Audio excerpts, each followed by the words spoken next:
गणनायकाय गणदैवताय गणाध्यक्षाय धीमहि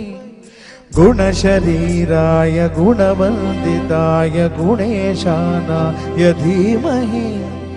गुणाधीताय गुणाधीशाय गुणप्रविष्टाय धीमहि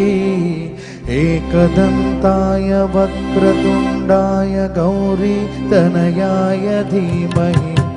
गजेशानाय भालचन्द्राय श्रीगणेशाय धीमहि